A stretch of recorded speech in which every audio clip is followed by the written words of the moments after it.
Hi, welcome back. This is post-NCAA week, and of course that means we're transitioning between seasons. Next week we'll be heading out to open up our outdoor season. Our first meet will be at Southern Illinois next Friday and Saturday in Carbondale. So we're excited to turn the corner and go outside now. The weather's been cooperating a little bit, so we've been able to do a little bit of work, and we've been preparing. Most of the teams have been preparing for the last couple of weeks. Since the Big Ten meet for this. A couple guys we had compete at the NCAA meet this weekend. I'd like to talk about that for just a minute. We didn't do as well as we would have liked to. Certainly those individuals I know had higher hopes and higher aspirations than what was delivered. And as a program, I think we would have liked to have done better. That starts with we would have liked to have had more people qualified. But that's part of the process. And I think when you evaluate that, one of the things that I heard when I was a very young coach comes to mind, and I think it's very appropriate in this situation.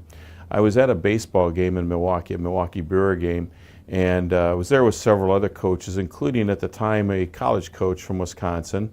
And we were, one of the people there commented about a specific player and said, "Oh, he's no good, he's a bum." And the coach very quickly jumped up and said, "You know, in all due respect, these people are major league players, and there's only a certain number of teams and players that are in the major leagues. It's basically less than 700 athletes that are playing in Major League Baseball. And out of the millions of people worldwide that play baseball, there's only 700 that are at this level. So nobody here is a bum."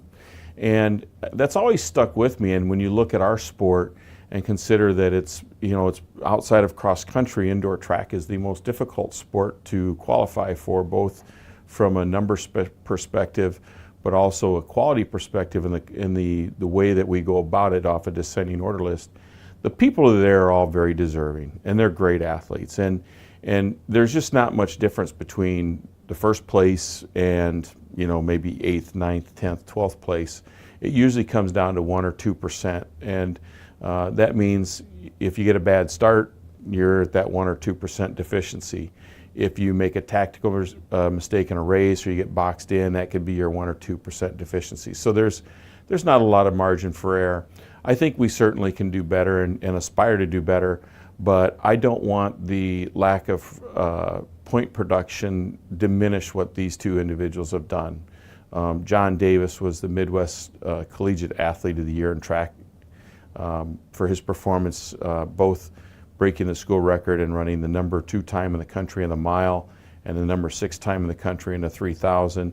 He's a very deserving athlete. And the same with Dave Canary. His track record and what he's done here, I think he's a 9-time All-American. Just an incredible athlete and performances that he's had. This does not diminish anything for those guys. It just didn't work out great for them. So I'm proud of them. I'm proud that they've represented our program, and it's a credit to them that they got there and done what they've done.